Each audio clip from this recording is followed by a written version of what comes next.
ahead of us, and I'm just introducing Landcare the Landcare Farming program is Landcare's, I guess, the section of Landcare that's tasked with working with primary producers. And we are proud to bring this information session to you today. So what I'm going to do is not take up too much of your time. I'll hand back to Jeanette, and Jeanette will introduce our speakers and the rules about today, and we'll work through the speakers, and then we'll have a question time at the end. So if you've got any questions, put them up in chat, but Jeanette will talk you through that. Thanks, Jeanette. I'll hand back to you. You're muted. Unmute myself. Thank you, Ange. Thank you for kicking us off with a bit of background to the Landcare Farming program. As Ange said, what we would like you to do as we go through the speakers today is to pop all of your questions into the chat box, and you will be monitoring the chat box as we go along. And at the end, we will have 10 or 15 minutes for questions, where we will pick some of those questions, you know, the standout ones, the ones that keep coming up and keep popping up. So if there's something you would like to ask, please pop the person's name in that you would like to answer the question, and put your questions into the chat box.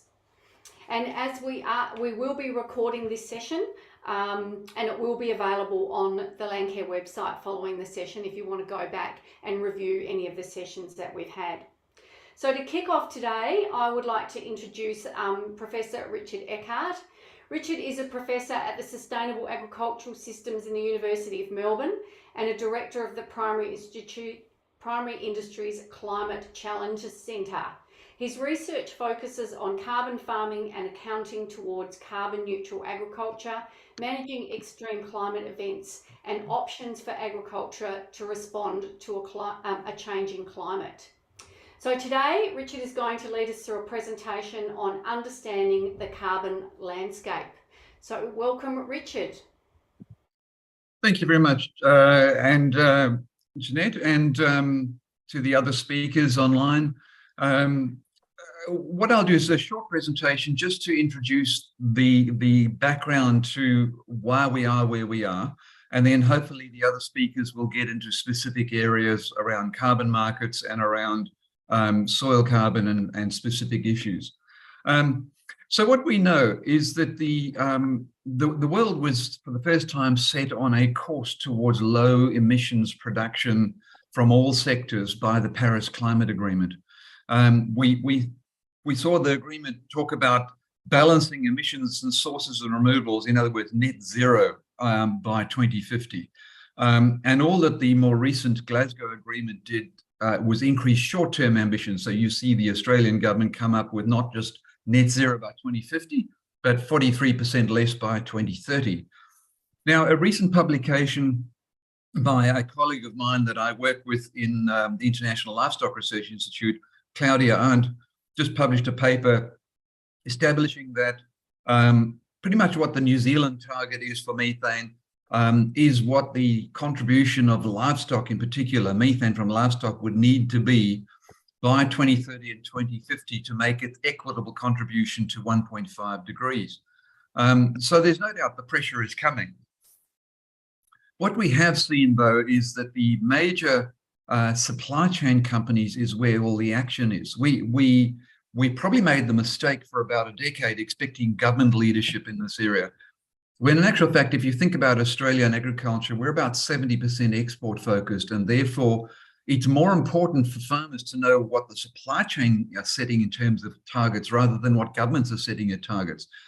And so here we have, it's just a snapshot of, I could show you at least 3 pages of this, of targets set by various supply chain companies. So if you wonder why dairy farmers in New Zealand are under pressure to reduce emissions, and for the last 5 years have had to keep a carbon audit, it's because, well, Unilever has set a target consistent with the Paris Agreement. And so you see, well, Fonterra is a major supplier of dairy products to Unilever. And so Fonterra has to match Unilever's ambition, and that cascades onto dairy farms in New Zealand. The other significant development is that all the banks have got on board. So if you look at the bottom left corner here, where we see Rabobank and National Australia Bank, between them, about 50% of the agricultural debt market. And they've set targets basically to have no greenhouse gas emissions exposure in their loan portfolios by 2050. They've already had to start reporting to APRA, and in the case of Rabobank, to the Central European Bank on their greenhouse gas exposure. So we're living in a different world to the one that we were born into, most of us, where Amazon, Google, Microsoft are bigger than half the countries in Africa in terms of their economy.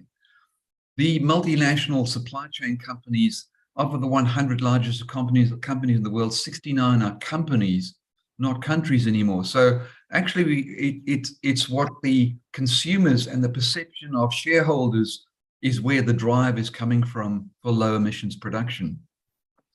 And in case you think this doesn't really have a big influence, this is an example of a report tabled to the London Stock Exchange. And what it did, it ranked all publicly listed livestock companies on their greenhouse gas emissions exposure, from good investment on the left to risky investment on the right. And we saw a company like Fonterra appear sort of fourth from the left or fifth from the left, because they had invested in greenhouse gas research. They were taking carbon audits on their supply chain. But we saw some of our larger companies in Australia, livestock companies, appear on the right. And that galvanized a lot of action in some of the northern corporates in Australia to move in the direction of carbon audits, engagement in offset methods and the like. So very important to them. We've also seen moves like dairy, for example, dairy companies diversifying their investment. Here's Danone, probably about the third largest dairy supply chain company in the world, spending $12.5 billion buying up alternative milks. I'll come to the quotes in a moment, because that's what I want you to focus on. We've seen Norco, for example, the third largest dairy processor in Australia, form a partnership with CSRO to commercialize a company called Eden Brew, which is producing milk from yeast fermentation. Now, I'm not saying that these will take the world. What I'd like you to read is the statements they're making on their media that basically say healthier and more sustainable eating. More sustainable than what? Than conventional livestock production. Eden Brew, that is environmentally sustainable and less resource intensive than what?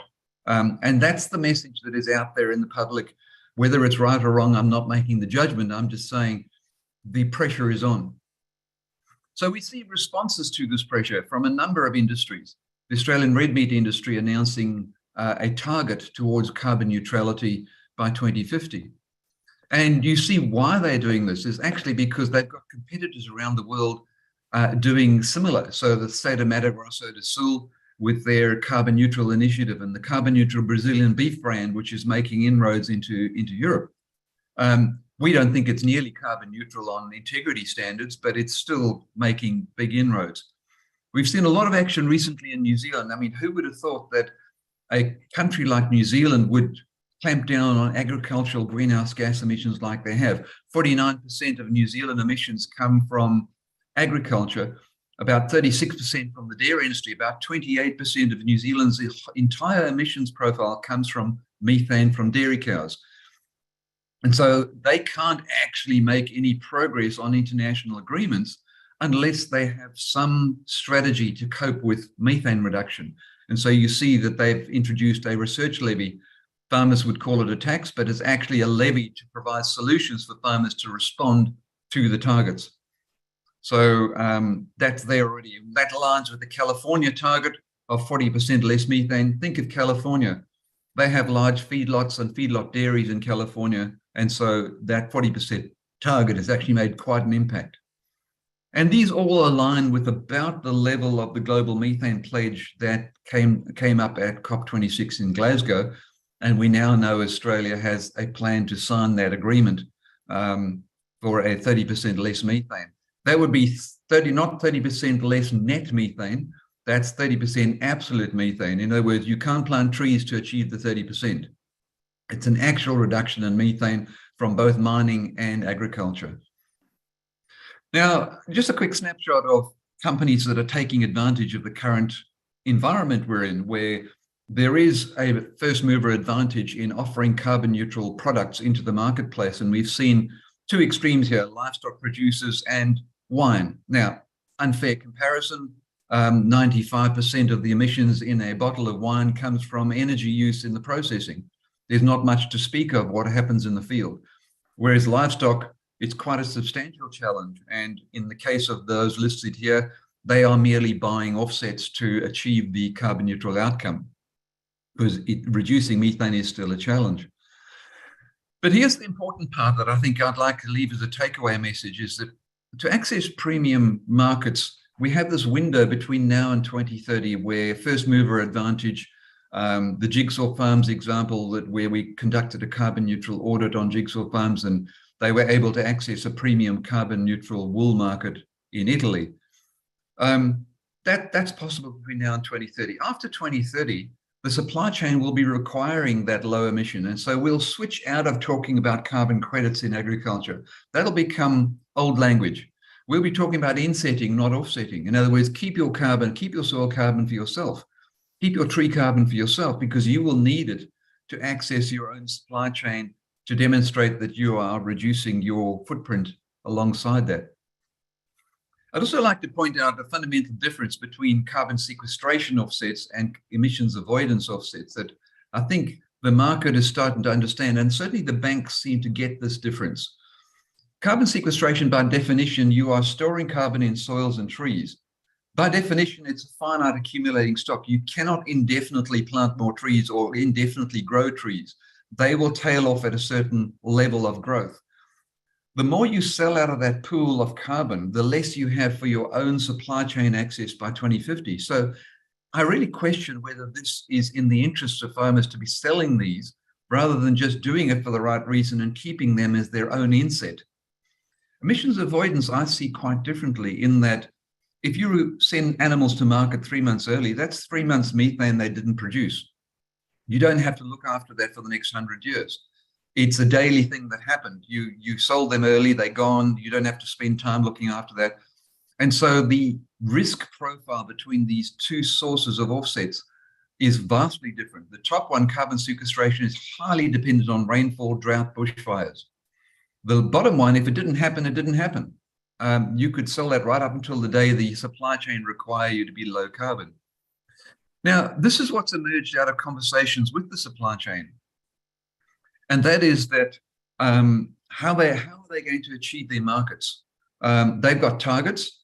And what we see starting to happen already is that the suppliers are getting carbon audits done on properties. And then they buying based on the lowest emissions products they can get, because, well, they'll buy all the 8s first, because if they buy 10s and 12s and 15s up to 25s on the screen there, they have to spend more carbon credits to achieve the neutral target they're aiming for. So it's in the interest of the future Cargill or JBS or Coles to buy the lowest emissions farmers first. And so you can see this future emerging where they will be buying based on a carbon audit and buying up the emissions curve. And so if you're a 25 farmer, there's an incentive for you to sort of work towards a lower emissions profile over time. Now, I just share this infographic with you. This is something Agriculture Victoria came up with that I thought is particularly instructive on how a carbon audit would work. And you can see, ignoring the box on the left to start up with, you've got your what we call scope 1 and scope 2 emissions, which is your enteric methane from cattle, the nitrous oxide from fertilizer, dung, urine, crops, and any energy from the grid, any energy from urea use, any emissions from lime application. But you get to deduct off the trees and soils. You don't get to deduct off the total tree, only the degree by which that tree changes in a 12-month period, because this is a 12-month audit. So don't think you can claim all your trees in one go. You can only claim the degree by which they change or your soil changes. Then if you want to turn that into a farm product audit, in other words, what is your emissions footprint of your milk or meat or wool, we have to add in the essential, what we call upstream emissions. In other words, what did you buy into the farm and what was embedded in that product that then was essential to producing the wool or the meat out the other end? And so this shows how we do carbon audits on farms. And when you get the carbon audit, your cross-check is what are the emissions intensity of the various production systems. And so you can see here, for example, take prime lamb or sheep. They have a lower number, 6 to 8, compared to beef, 11 to 18. Excuse me, that is just driven by twinning. There's more lambs being produced per ewe, and so therefore your divider has increased. You're actually producing 2 lambs on average, or 1.5 lambs per ewe. And so it affects emissions intensity. So the intention here is not to compare between industries, because that's unfair. It's just to say, what is the expected range, and what do I need to make sure I'm at the left-hand side of that range, so that you're first in queue in a 2030 purchasing world. And I'll leave you with the carbon cycle in agriculture. And I think this is quite instructive in that a lot of people say, why don't I get given a credit for the carbon that's in my pastures, or that is in my wheat that goes down the supply chain? And what I'd say to you is, have a close look at this diagram, because a lot of that carbon is just straight in, straight out. It goes in photosynthesis, it goes into the plant, the animal eats it, the animal gets its share. The litter on the soil surface gets its share. The microbes have to be fed, they get their share. They are all churning it out and turning it over in neutral cycles. So the only thing that counts in a carbon audit is, where does the carbon stop for decadal time steps? It stops in trees for a decade at a time. It stops in soil carbon for a decade at a time. But it also stops in methane for at least 14 years at a time. And that's actually all that matters. The rest is completely neutral in the cycle. So to finish off, what do we do now? First thing is know your baseline, or even just know how much data you need to keep on your farm. And noting that CN30 as a strategy doesn't mean to say your farm needs to be carbon neutral by 2030. The supply chain targets don't mean you need to be carbon neutral by 2030. They just say that's when the journey starts. Do the first steps, the do now strategies. The do now strategies for methane reduction, for soil carbon, are no regret strategies. These are things that just improve the efficiency of your farm. But remember, trees and soils are only short-term options, and you might want to focus more on the co-benefits that Warwick will talk about later than the primary carbon benefits. And remember, carbon credits versus low carbon, you can't do both. You can't sell soil carbon credits and still claim to be a low carbon producer. Get independent advice, avoid snake oil. And I don't think you should be selling soil and tree carbon, because you'll need it for your own farm to access your own supply chain by 2030. So thank you, Jeanette. That's me.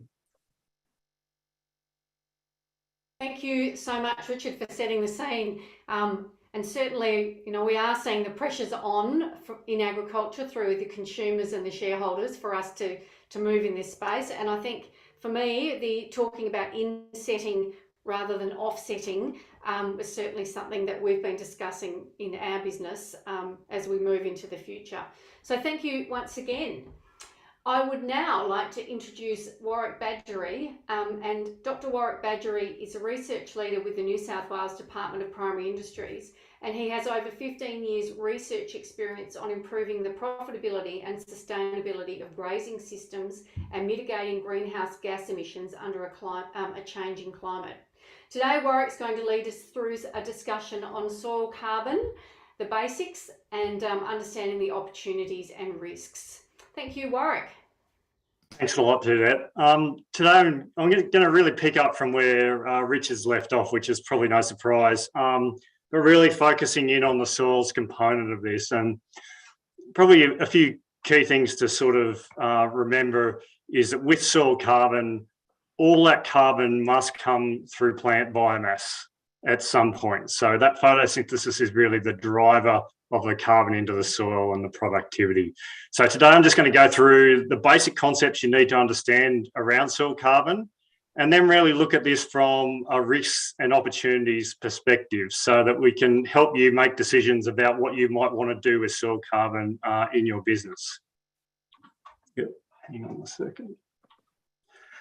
This is just a slide that's been around for a long time, but it highlights this point around soil carbon, that we've got plant growth, which is inputs, and then we've got microbial turnover, which is the outputs. And your change in soil carbon is really the difference between those two things.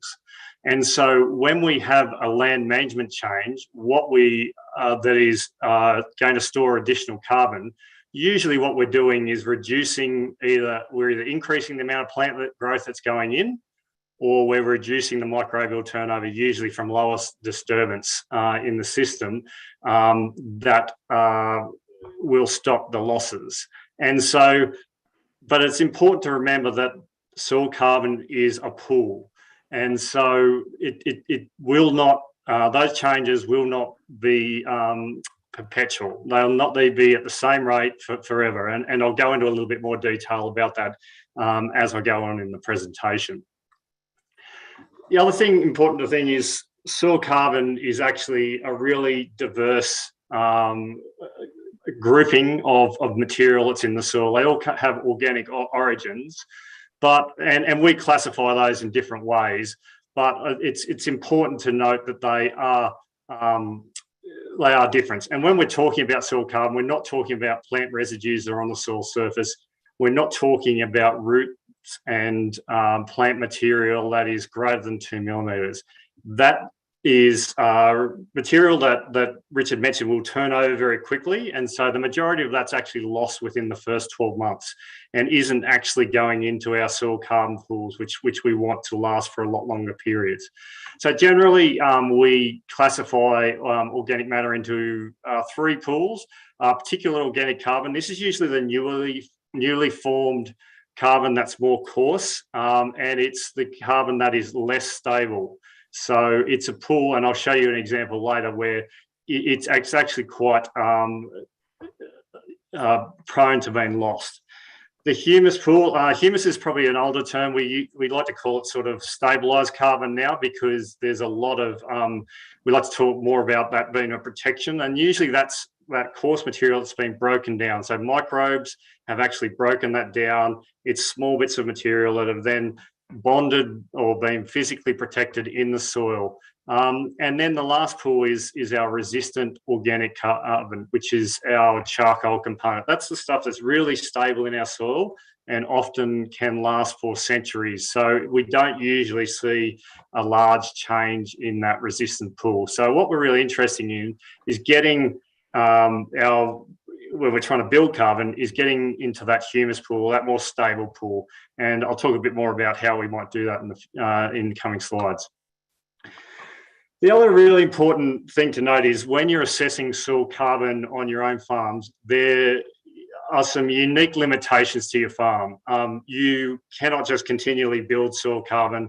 Particularly the soil type, which is driven by the clay content, and the mineralogy will determine how much or your potential organic carbon that you can store in the soil.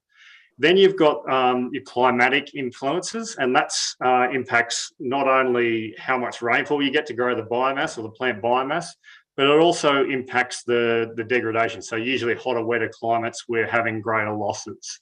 So when you look at those two things, you can't change those on your farm. So your soil type and your climate are having a big regulating effect on how much you can carbon you can store. And then it comes down to the individual management as being then the component that actually limits how much you can get to that attainable organic carbon level. And it's important to see this because often farmers are trying to compare paddocks or compare soil test levels, but often even that clay content, when we've done regional sampling, you can have even just slight changes in soil texture, which can mean that one carbon that might have an attainable level of, say, 1.8%, the paddock next door, which is a slightly heavier texture, might have 2.8% potential carbon in the top 10 centimetres. So it is a really important, and you need to know that for your individual paddocks so you can compare where you are. And knowing where you are to start with knows your potential about whether there is opportunity to store carbon in a paddock and how much potential you might be able to store. So it's a really important concept.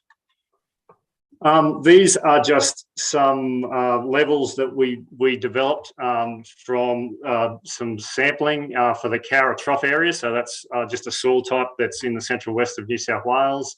I've presented here the stocks to 30 centimetres and then the approximate soil carbon percentage that they would have in the top 10 centimetres for some contrasting land uses. So we can see here that, say, conservation tillage, we might be at 38 tonnes, where if we've got minimum tillage or multiple tillage, then we might expect that to be quite a bit lower. And if we've got permanent pasture, we might be up around 44 tonnes. So knowing where you could potentially get to, then if you're changing land use from one to the next to a new land use, you can actually look at the potential and then realise whether you expect a reasonable level of soil carbon change or no level of soil carbon change. And so that's a really important concept, because when we did a soil carbon pilot in this region, we had, say, 54 farms that submitted initial expression of interest, but over half of those didn't really have potential to store carbon. So it's a really good starting point to know whether you've got an opportunity. This is talking up that because soil carbon is a pool, once we change land management, you will initially have a rapid change in soil carbon, and you can see this in the light blue line here, where this is taken from the Rothamsted long-term research trial in the UK, where they had manure added to a treatment. You can see initially you get this high rate of change, and that same treatment was maintained over a long period of time. But as you go on, you progressively get lower and lower sequestration rates until you hit an equilibrium level. And the dark blue line here in the middle is where that treatment was stopped. And so what you see is when you don't maintain that treatment, it actually starts to drop back down and gets back down to your original baseline that you started with. And these are slow things. They do take decades. But what I'm trying to get across here is often our period for soil carbon might be somewhere between 10 to 30 years. And we're going to see the highest rates of change at the beginning of that period, and then they will slowly decline as we get closer to a new equilibrium.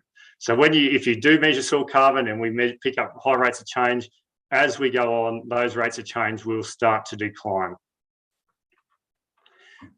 Spatial variability in paddocks is also a massive issue that we have to deal with when we're planning our soil sampling and understanding and detecting differences in soil carbon. And so this is what I've got here is just some sampling we did from a long-term grazing trial where we had quite contrasting production zones in the landscape. It was a native pasture. And so you can see here that the lowest areas, which is the LPZ or low production zone, they had approximately half the soil carbon of what a high production zone might be.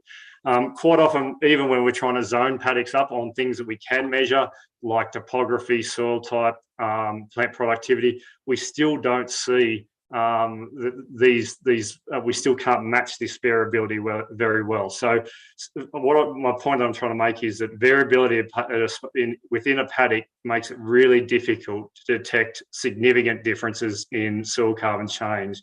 And so it can mean that it might take a long period of time, or you have to have really contrasting land management to actually pick up those differences at a paddock scale.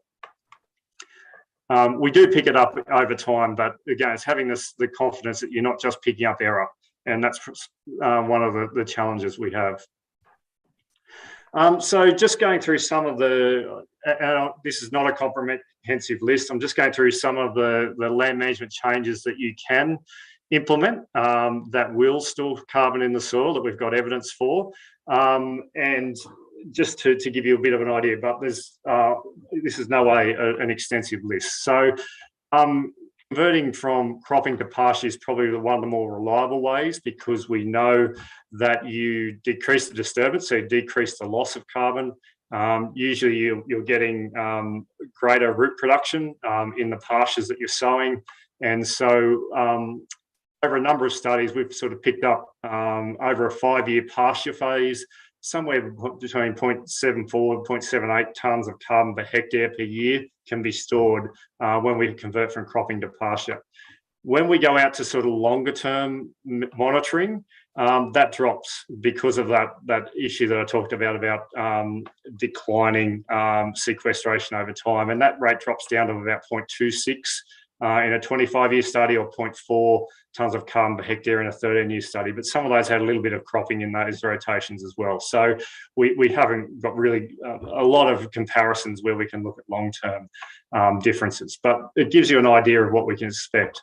And just to this figure we've got on the right is from one of these studies up the top here, and it also shows the difference where we had organic matter added. And this, it was actually Sydney water biosolids was the main organic matter that was added here. And so there is a bit of effort in adding that as well, which is in addition to perennial pastures, which is the PP compared to the cropping treatment here as well. I'm going to spend a bit of time on grazing management or grazing related differences, because this is one that gets a lot of publicity, but there's not a lot of scientific evidence to support it. So we've just in the process of completing a meta-analysis on this. So what a meta-analysis is where we pull all the scientific studies that have been done in Australia together, and then we analyse the data to see whether there is any difference in soil carbon. And the two things we're looking at here is the top graph is due to stocking rate, and the bottom graph here is due to rotational grazing. So, and the really interesting thing that we see here is things that we know are associated with soil carbon sequestration, like ground cover, herbage mass. We see that there are significant benefits with these, with say decreasing a stocking rate or increasing the rotational grazing. But when it comes to monitoring soil carbon change, we don't detect any difference in these studies. And there's actually very few studies that do that. And probably part of the reason for that is we're not monitoring these studies for long enough. So we haven't got the length of time, or that issue that I was talking about at the paddock level where we've got variability, which makes it difficult to detect the significant differences between treatments. We have been conducting a long-term rotational grazing trial here at Orange, where I'm based, which has been running since 2012. We've got 11 different grazing management treatments, which encompass different variations of stocking rate, paddocks in the rotation, rest length, and we baselined that quite well for soil carbon before the experiment began, and we've basically been measuring it every 3 years since. So when we look at that soil carbon data, what we see is that this is just showing that change over time, that a lot of our rotational treatments are increasing soil carbon at a higher rate than our set stocking treatments. And this is just in the top 10 centimetres here, because this is significant, where once we get below that, it doesn't become significant. But when you look at those treatments and take out the variation, so because all the treatments when we go below 10 centimetres are increasing soil carbon, because we had the pasture sown about 18 months before we started the trial, so there is a build-up in carbon due to that newly sown pasture. The additional benefit from, say, rotational grazing compared to continuous grazing is only about 0.2 tonnes of carbon per hectare per year over this 10-year period. And that's about what we think it should be when you look at the differences in productivity that we see from that meta-analysis comparison. So, but we're not, due to grazing management, we're not expecting great rates of change that are going to be significantly greater than that.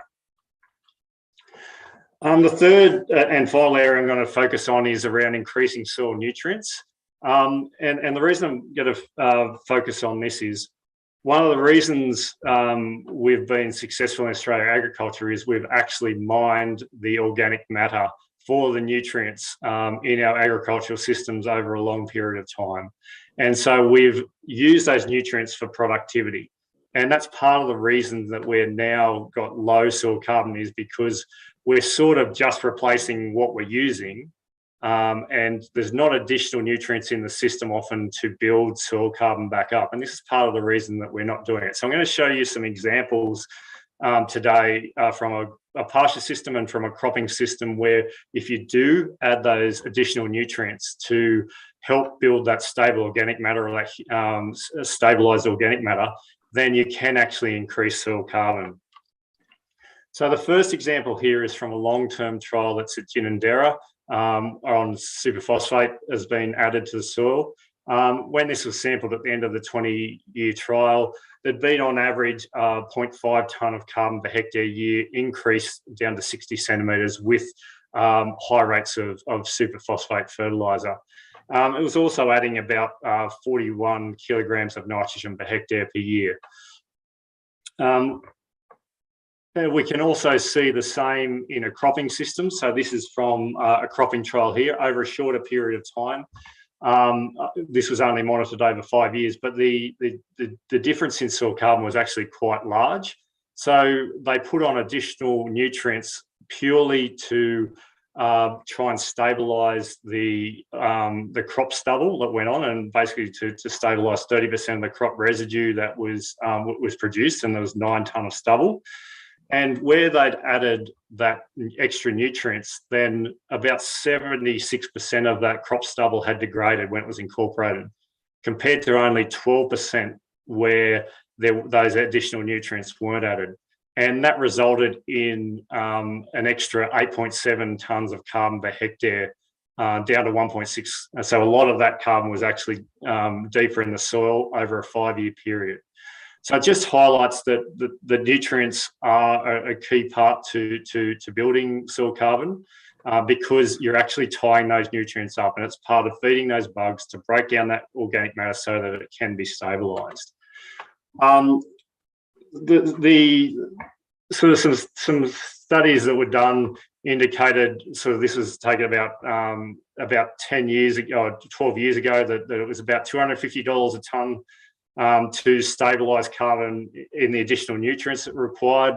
Looking at the current prices today, it's up to around $500 in additional nutrients to stabilise a tonne of carbon. So there is a cost in putting that carbon back in additional nutrients, but that's costing that nitrogen at a urea rate. So I think the only way that you can viably do this is if you're using biological fixation with legumes to get that additional nutrient. Finally, I'll just talk about the risk of losing carbon. So when we store just the particulate carbon, so this is from a long-term trial that was run at Condobolin, mixed farming systems trial. What happened was we had this build-up in carbon for 12 years. And most of that was particulate carbon, so that coarse carbon. When all that additional carbon, though, was lost actually in the last 3 years of that trial. And it just shows that that particular carbon, when it's sitting there, can be lost very, very quickly. One of the interesting things that we see is perennial pasture, which is the triangles here. At the highest point, they were still higher than the other mixed farming or farming treatments. And when it reduced, they were still higher than those farming treatments. Never really had the data to understand exactly why this occurred. But one of the things that we did pick up is we had a lot of farm data from around this. And the average farm data was about 1.2% carbon in the top 10 centimetres. So once we got up here to well over sort of 1.8 to 2% carbon, well above the capacity of that soil to store it. And that's why it was sitting there as particulate organic carbon. And that's why it was vulnerable to loss. So we think that that was part of what happened there. So just in summary, soil carbon, I think when you're looking at it from an emissions reduction strategy, is high risk because its application is limited over time. And then that soil carbon needs to be maintained over a permanence period. And the minimum permanence period, say under an ERF contract, is 25 years or out to 100 years. So you're looking at short-term gain, but then you need to maintain that carbon under a changing climate for a long period of change. Expected changes in carbon are often small, and the variability can make it difficult to detect. And if you are storing carbon that's in labile forms and isn't stabilised, then it can be quickly lost. But there is opportunity for soil carbon. And the thing that I would promote is if you're looking at soil carbon, look for areas where it's currently low. And that's, you need to understand the potential of your soil carbon in an area to be able to assess that.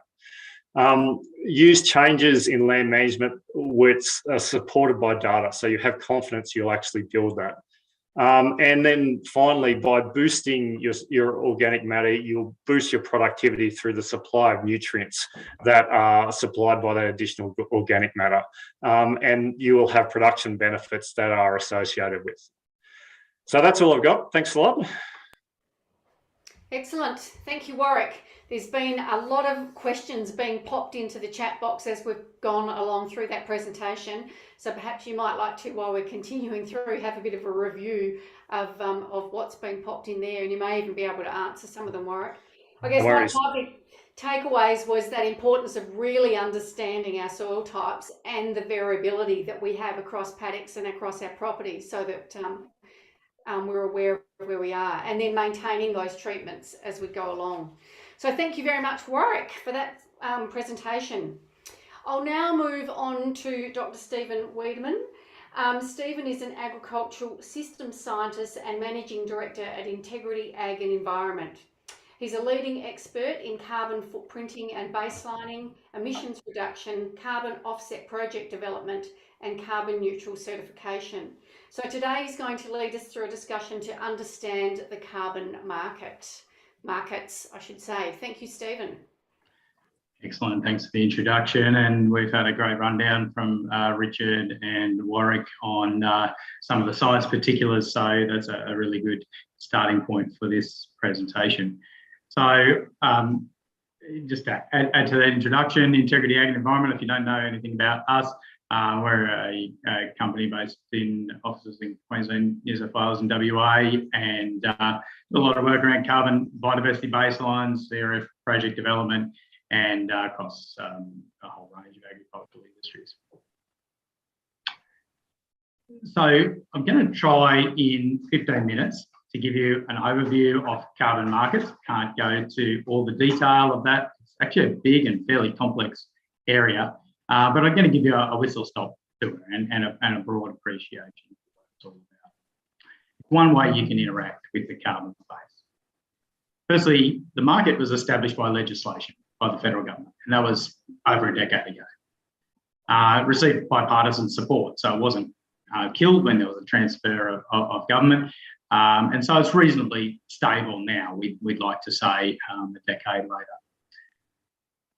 The funding in that time has been $4.55 billion, so it's a quite significant market too. If you rate it against other agricultural industries, it's actually quite a significant industry in and of itself.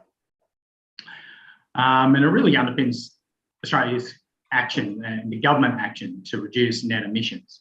But increasingly also it supports other businesses that want to do something in the climate space by being able to purchase offset credits. So if you start to interact in this market, you can sell really to two major parties, I guess. You can sell to the government, you can sell to companies on the secondary market, you can sell to Telstra, for example. And as an emerging area, you can sell throughout the supply chain. So where buyers of your product may also want to improve the credentials of that product by buying carbon credits along with that. Now, Richard mentioned a couple of these interesting terms early on. We tend to use the term offsetting to mean selling credits to a business that can't reduce emissions in another way.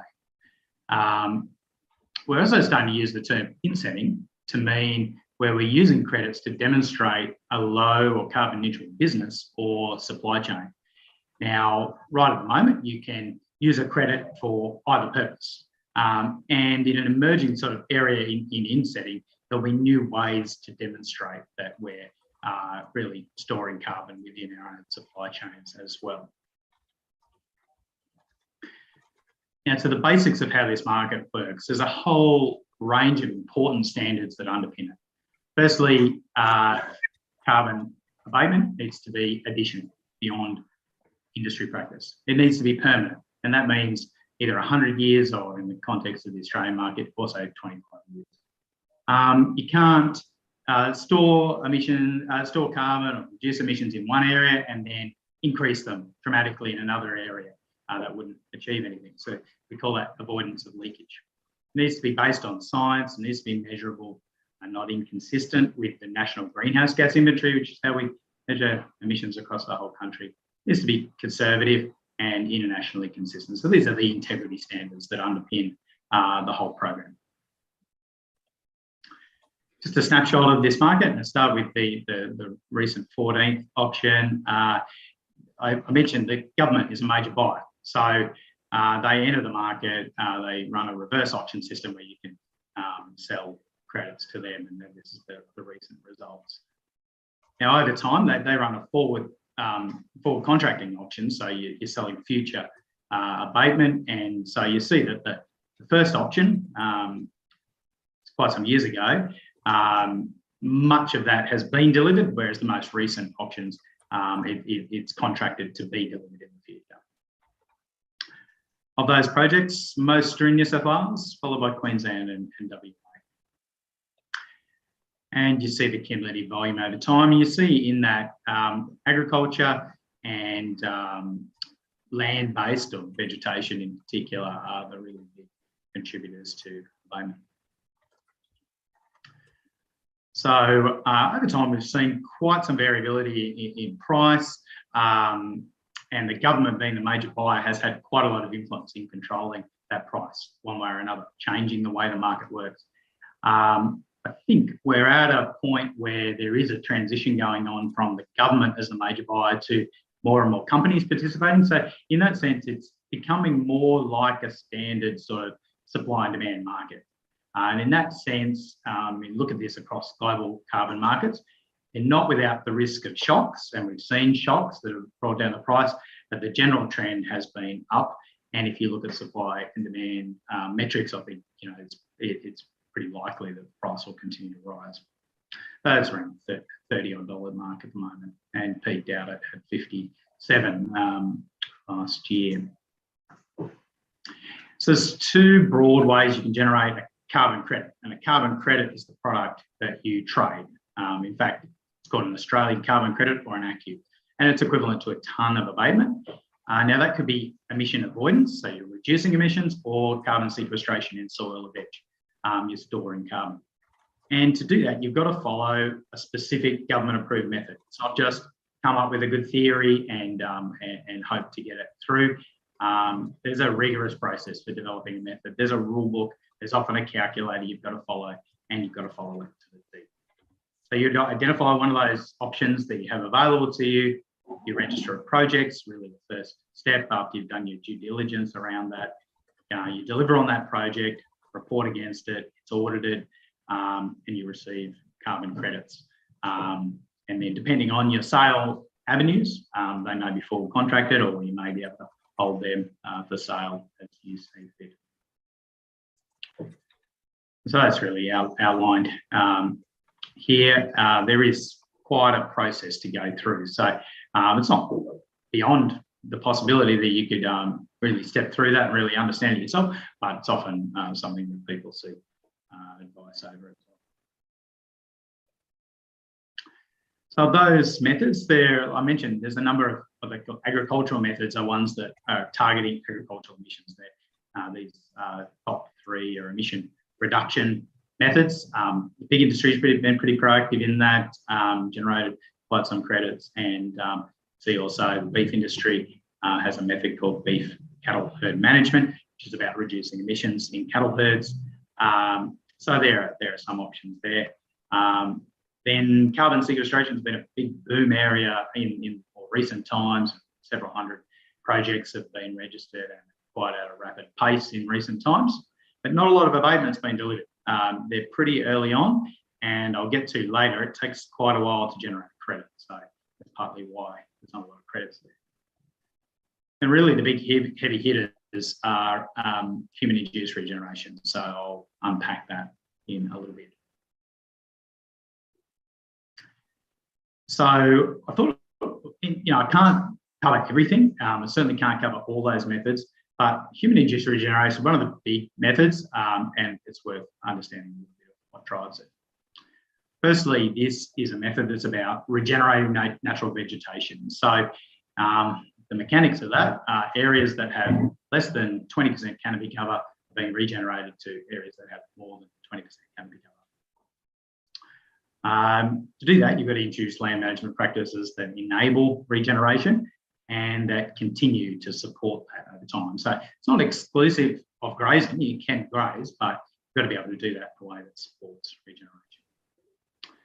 And then carbon credits are issued on the back of actual regenerations, not just wishful thinking. It's assessed over time, and as it regenerates, you've been credited on that basis.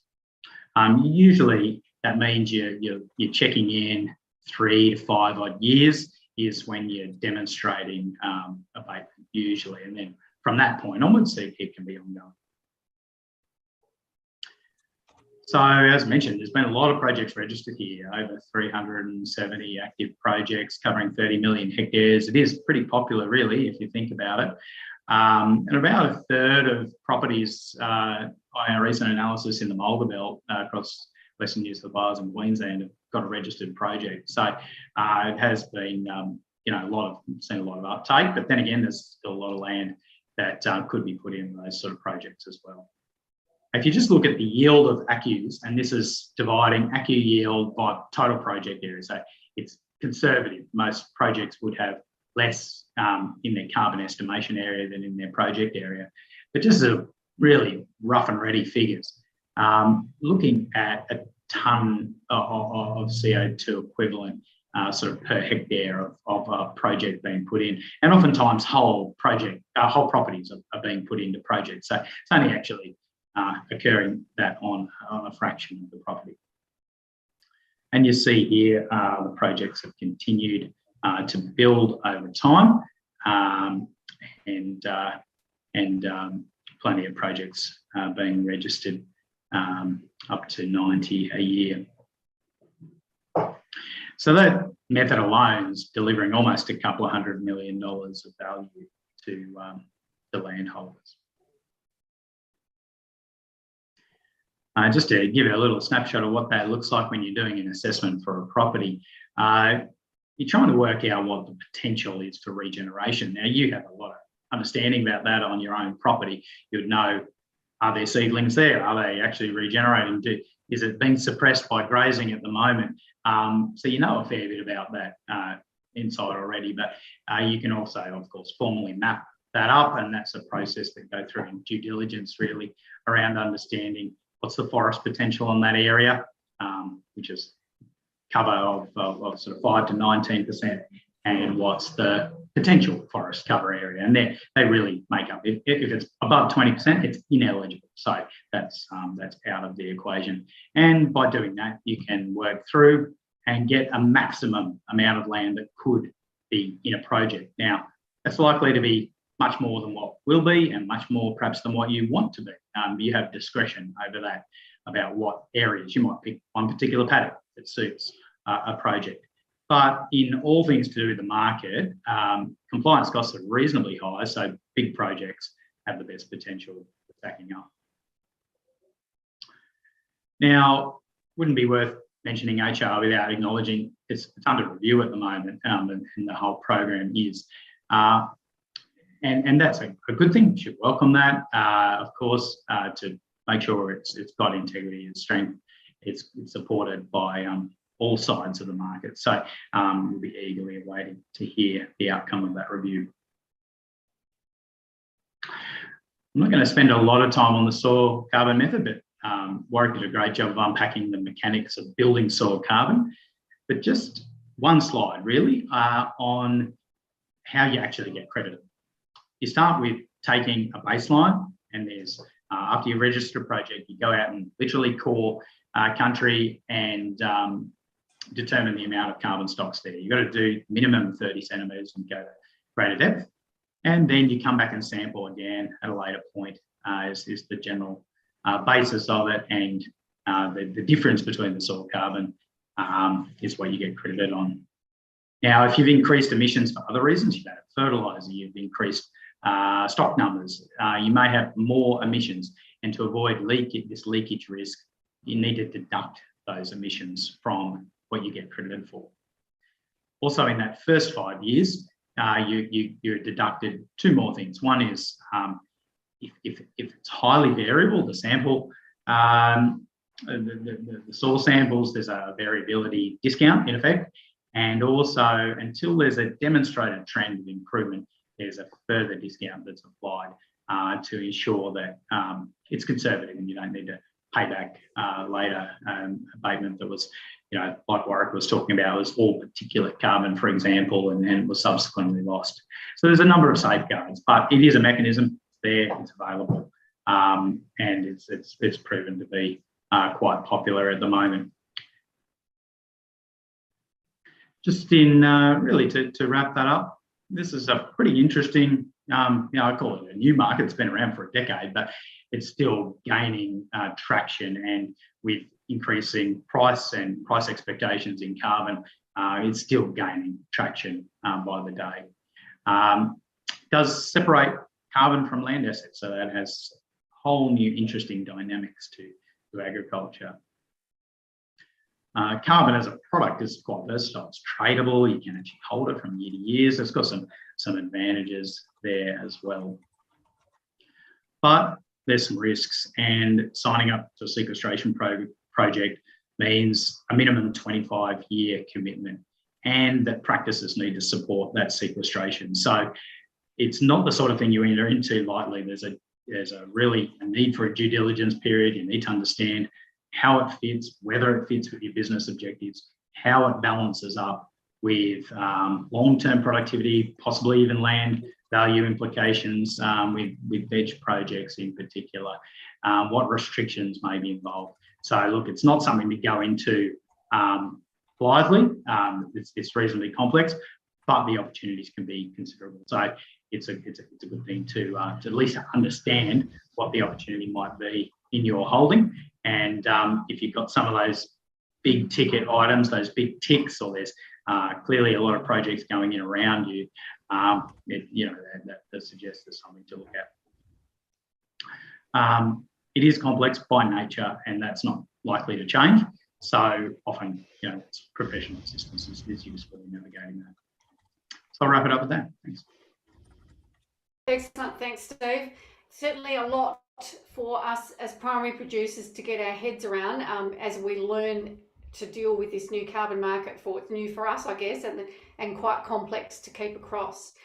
Big process to set up projects as well. Now, everybody, as you're still with people still joining us today, we've got we've had over 190 people on this webinar. Please pop your questions into chat as we go along, and from the Landcare Farming Project is monitoring the chat, and we'll be throwing some questions at our speakers at the end.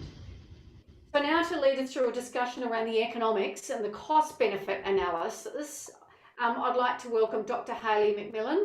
She's a researcher with the Queensland Department of Agriculture and Fisheries, and she loves all things feed-based in terms of RD&E. She spent the last 12 years on a range of feed-based projects in some of Northern Australia's harshest and most productive grazing systems. So welcome, Hayley. Thank you so much, Jeanette. And Stephen, thank you for the wonderful context around the carbon market. It's very useful for this next presentation.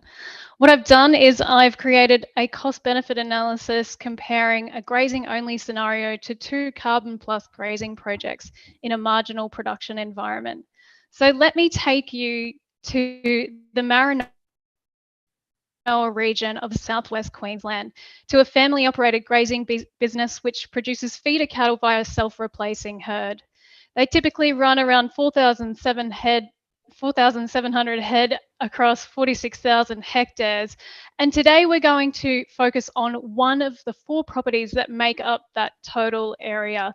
That property is 26,000 hectares. And let me take you through some of the long-term median stats. So long-term annual median rainfall, a little over 400 millimetres, marginal at best. Pasture growth, 1,500 kilograms per hectare. This particular business does a stellar job of their grazing land management. So their average median seasonal ground cover over 10 years is a whopping 72%. So absolutely stellar effort. Currently, woody cover sits at around 20%, which is a very important consideration when we're talking about increasing woody vegetation on farm. All right, so my job was to design a carbon project for this particular property, and I ended up with two. The one on the left I've called paddocks of short regrowth. And that is typical of a carbon service provider style project, essentially large chunks of immature regrowth and paddocks really across the grazing property. The one on the right is a little bit abstract relative to typical carbon projects. It's called the Enhancing Woody Vegetation Project. And what I've done is actually added areas of woody cover to watercourses and increased connectivity between areas of remnant vegetation to link up isolated patches of remnant vegetation between properties. Now, I was hoping that both scenarios would fit the avoided clearing method. That method gives you a little bit more certainty around the carbon abatement potential. It also gives you a little bit more control in what goes in and what stays out in terms of area. Unfortunately, at this present time, the majority of the area had not reached forest potential and therefore was ineligible for the avoided clearing method. So I went ahead and applied the eligible area to these two carbon projects. So basically, I had to cut out everything that was ineligible, aka it had reached forest cover over the last 10 years. Now, that took out a sizable chunk from both projects, 53% on the left, 56% on the right. It had a huge impact on this paddock. I basically ended up taking it out. You couldn't possibly justify locking up that high productivity country for such a limited eligible area. All right. Now, in terms of change in management practice, pretty simple for these guys because they have the legal right to clear. They simply, to meet that criteria under the human-induced regeneration method, they simply have to commit to ceasing mechanical clearing across the life of this project. Comparison of the area between the two projects, almost 50% larger in the paddocks of short regrowth, 1,310 hectares versus 723 hectares. Both project areas contain the same land types, but the proportions of each are different between the two projects. So just worth noting that in the Enhancing Woody Vegetation project, far greater proportion of low productivity dissected residuals and less in the way of high productivity land types represented in the green there. Now, when I stratified the area, I did it as broad vegetation group by paddock. I did this because a quick look on the look-see tool indicated that there was some substantial differences in sequestration rates within broad vegetation groups. So it changed quite a bit between paddocks within the same broad vegetation group. I followed the human-induced regeneration method and its associated guidelines. So obviously using the full cam method, I calculated the carbon abatement potential across the two project areas. In terms of the cost benefit analyses, I followed this bioeconomic modelling paper by Rebecca Gowan and Stephen Bray. This is just a fabulous piece of work from back in 2016. And if you haven't read it, I seriously recommend taking a look. These are the model factors that I used in the bioeconomic analysis. Don't have time to go through these in detail today, but I will just point out a few key things. So the gross margin for cattle that I applied in this analysis is quite a bit higher than the published study. This is to account for inflation and also the substantial increase in cattle prices that we've seen over recent years. Also, this particular business has some of the highest breeder production efficiency I've ever seen for this area. So that's hence the increase in the gross margin per annum per AE. All right, I also just want to clarify for any landholders who, or anyone really, who's not really familiar about how the Australian carbon credit units, or ACCUs, are split up under a carbon project. So let's say that that green bar represents everything that, so every tonne of carbon that's sequestered throughout your project. The federal government is going to discount that by 20% to reduce their risk. These credits are offsetting the emissions of another large corporation. They want to minimize their risk. So they take 20% off you from the outset. Carbon service providers take an average of 30%, higher again for smaller projects. I've used 30% in this example. The federal government will also take a 5% risk of reversal buffer, so 25% in total from the federal government, leaving you with around 45%, depending on where the carbon service provider takes their 30% of the cut. In terms of the effect of increasing tree basal area on pasture production and therefore carrying capacity, I used the following sources. So feel free to check back in the recording if you're interested in going and taking a look at those. Now, I wanted to do two things with this analysis. I wanted to see if this business could reach carbon neutrality, and if so, for how long under these two project scenarios. So I also modeled historical emissions using the SBGAF tool, and the average over the previous 3 financial years was around 8,000 tonnes of carbon dioxide equivalent per year. And I wanted to basically, you know, for somebody who's not interested in selling their credits, but to retain them and offset their own emissions, see how, if and how long they could do that.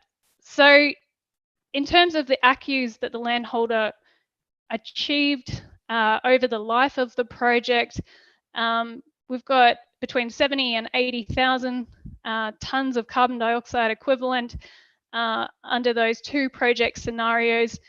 And if we wanted to offset total business emissions for 100%, they could do so with those projects for between 9 and 10 years. If, on the other hand, they just wanted to offset particular cuts on behalf of the buyer of their seed stock, and say that was 20%, then they could do that for between 45 and 50 years. All right, let's have a look at what happened to net present value. Essentially, after 25 years, the net present value of carbon and grazing, whether you're looking at the short regrowth or vegetation enhancement scenario, substantially higher under carbon plus grazing compared to grazing only. Now, it's worth noting that this is a best case scenario. So this is basically suggesting that the entire project area meets the abatement potential set out by the FullChem model 100% of the time, and that's unlikely to happen. So I thought, let's do some sensitivity analysis and get severe on this project. So I reduced net abatement by 50%. Obviously, if you were going down the offsetting your own business emissions scenario, that would halve the amount of time that you could offset your own business emissions in this particular scenario. And this is what it does to net present value. So again, it's still higher than the carbon plus grazing. It's still higher than the grazing only scenario with carbon plus grazing. But I just want to make the point here that this analysis stops at year 25. And I'm not suggesting that it will happen, but 25 years down the track is a long time in terms of international, national, and state politics. Nobody can guarantee that you will be allowed to clear these areas in 25 years' time. So by the letter, according to the method, you can clear these areas after 25 years, but that doesn't account for any changes in international, national, state, or even supply chain requirements in terms of your ability to clear these areas. So I suppose the point I'm trying to make there is that if you do go down the road of a carbon and grazing system, make sure that your project design enhances the environmental credentials of your grazing business as best you can. What's next for this case study? Well, before we can publish it, there's a little bit more to cut out in terms of disturbance zones in the watercourses, so areas where we know we're not going to get the abatement set out by FullCam. Both projects actually have areas of concern, regional ecosystems, and it's definitely worthwhile modelling what the picture looks like if you sold the carbon credits associated with those areas to the LRF. They provide a hefty premium on top of the price of carbon. So basically, a carbon plus co-benefit credit under the LRF will achieve, and well, has achieved an average of $69.60 per tonne of carbon dioxide equivalent over their first 2 rounds. Compared to the ERF, the last average auction price was $17.35. So a massive difference on income per tonne of carbon dioxide equivalent. So pretty keen to see what happens there. I think under the enhancing woody vegetation scenario, given that 56% of the area was ineligible, I think you have to ask the question, well, is it worth waiting? What do the numbers look like if I waited for those areas to reach forest potential and entered into a project on areas where I could prove that I had cleared twice? Definitely worth asking the question.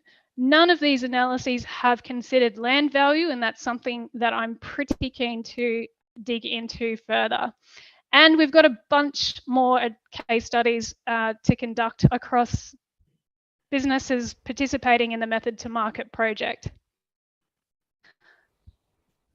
Lastly, I just want to say, if you're particularly interested in any of these topics that have been presented today, please join the Carbon Neutral Grazing Network. The Method to Market project puts all its learnings into the Carbon Neutral Grazing Network newsletters and webinars, and we take a whole lot of stuff from a bunch of other projects and organizations as well, and summarize it all into a format that hopefully anyone can understand. So please Google the Carbon Neutral Grazing Network if you're interested, and feel free to register via the Future Beef page. Thanks so much for having me. Thank you, Hayley, and thanks so much for your work. We look forward to seeing and hearing more about it as you do the rest of those case studies. I would now like to hand over to Melanie Leather to give us a farmer perspective. Melanie has been actively involved in advocacy and policy on behalf of the beef industry for over 16 years. She continues to promote the importance of sustainable practice and long-term viability of individual businesses in the beef industry through an impressive number of industry roles. Their business is passionate about producing consistent, high-quality beef in a sustainable manner. So welcome, Melanie.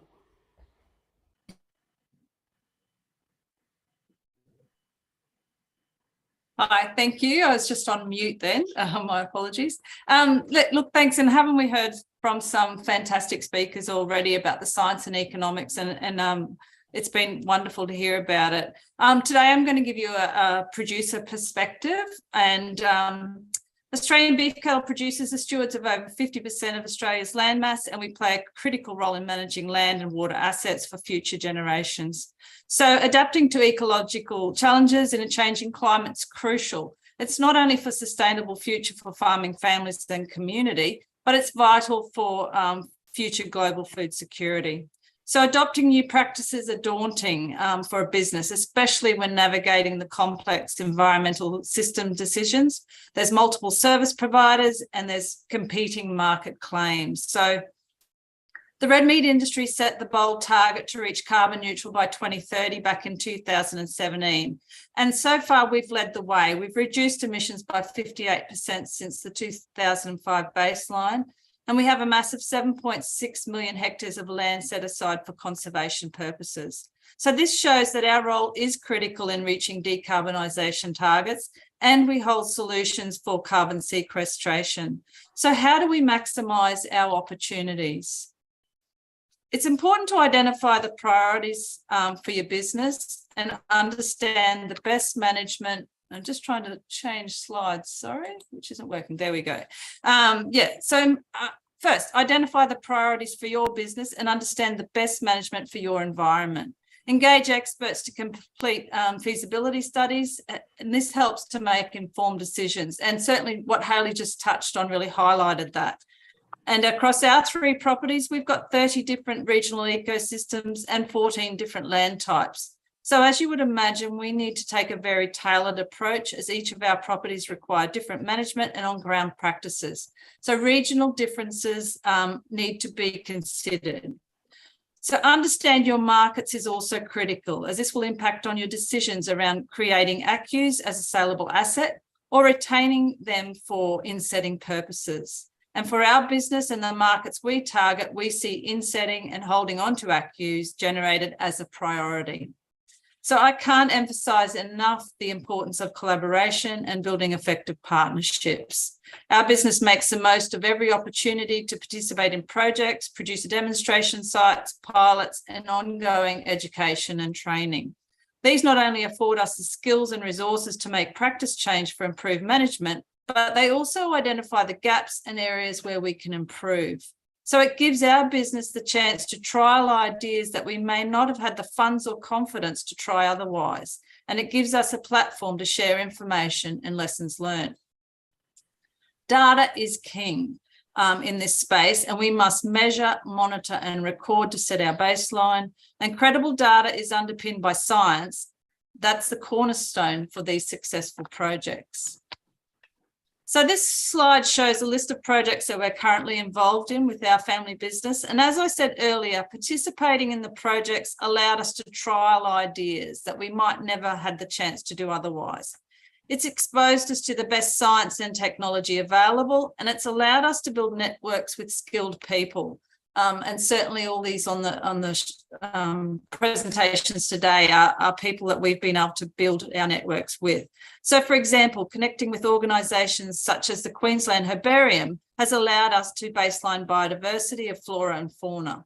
Companies such as Integrity Ag have completed feasibility studies for us, and they've developed soil sampling plans and land management plans for registration of our soil carbon projects with the ERF. The point is there are many government, industry service providers, tertiary and private companies ready to assist producers through this journey of discovery and learning. Our business is excited about the future of agriculture and the beef industry, and there is no doubt that we have an important role to play. Our high quality protein is critical for food security, and production must be balanced with environmental and climate outcomes. I believe our biggest opportunity is in insetting, and just about everyone today has already touched on the importance of that.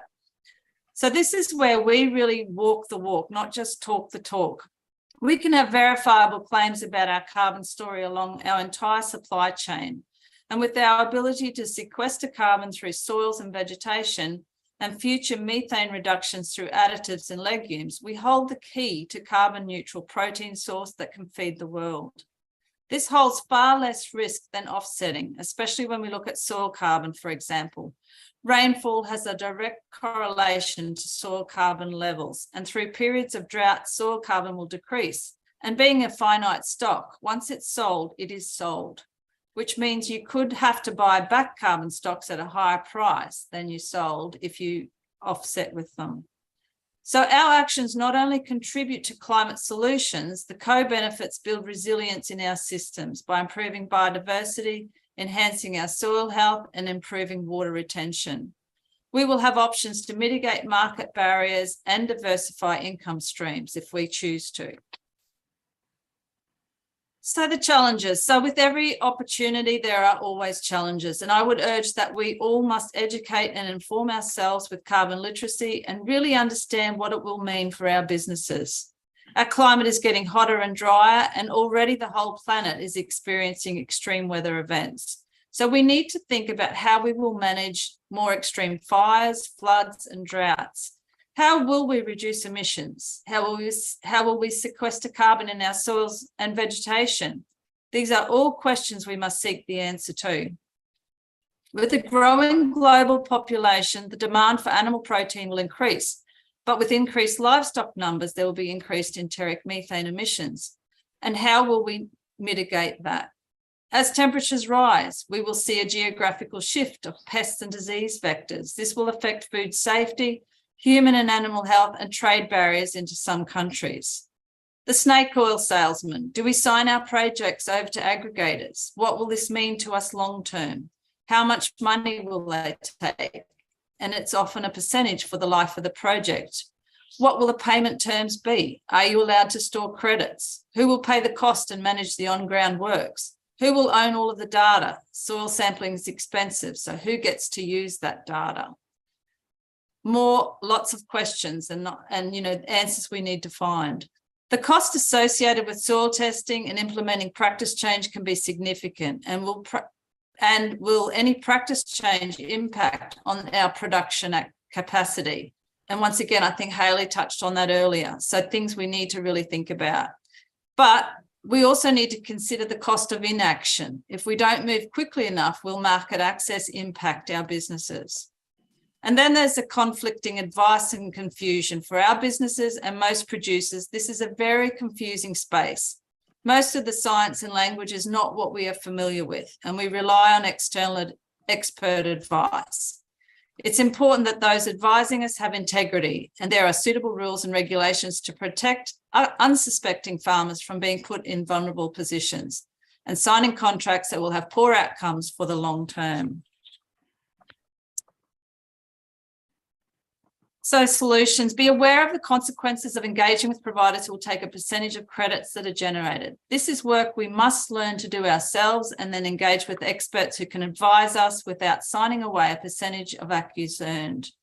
Government regulation and the cost of soil sampling can be challenging, and our industry needs to be proactive in this space and look for solutions to avoid regulation.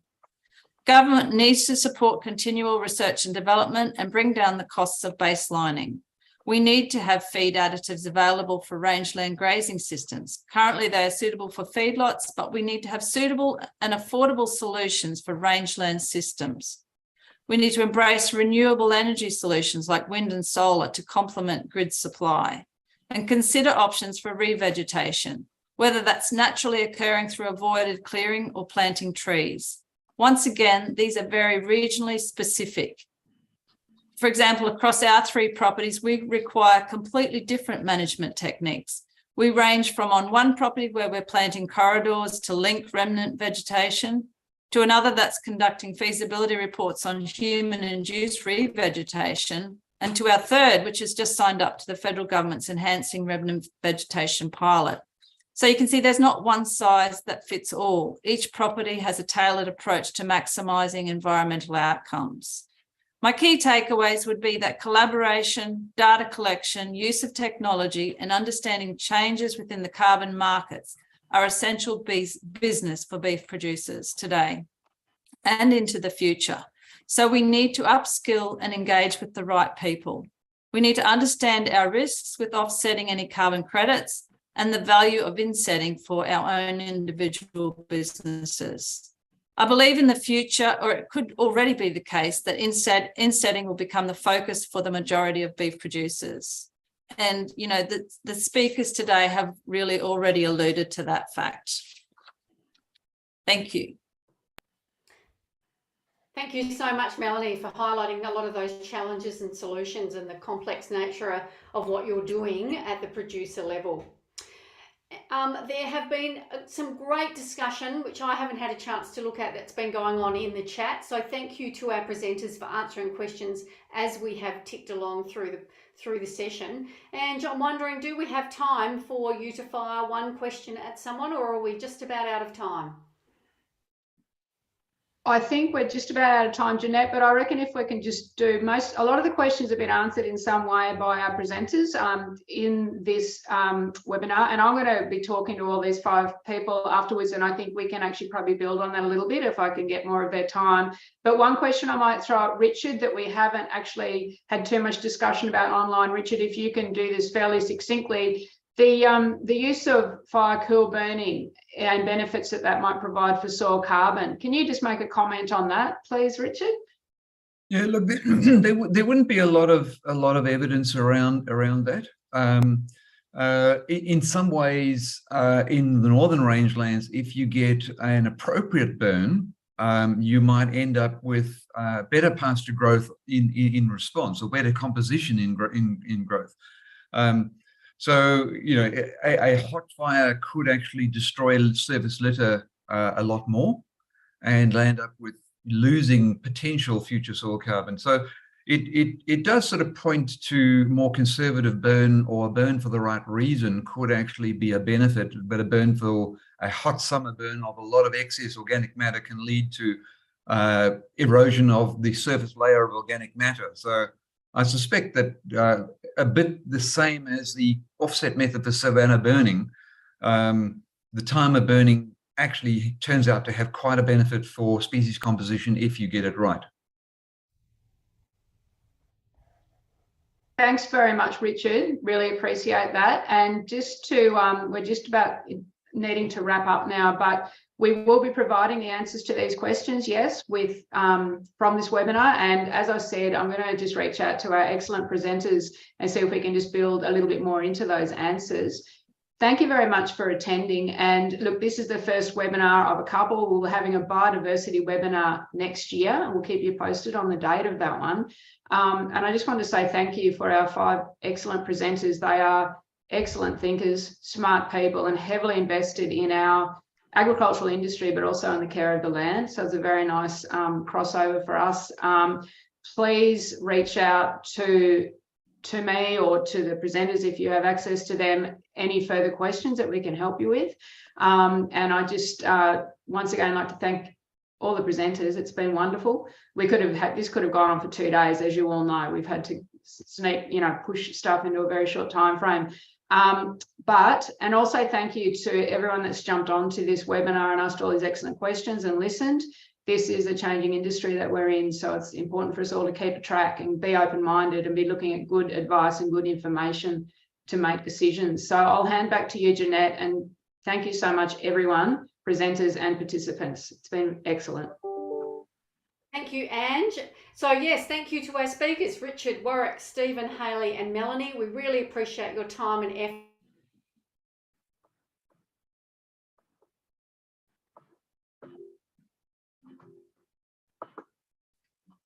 Your site, the Landcare website, and Ange has already committed to getting out the presentations and going through the questions, getting answers for you. So thank you all very much for joining. We had nearly 200 people on. I hope you all took as much away from that as I did. Thank you. Thank you, everyone, and it will be available on Landcare and also on our YouTube channel. If anyone needs access, just come to me and I'll share whatever we need to share.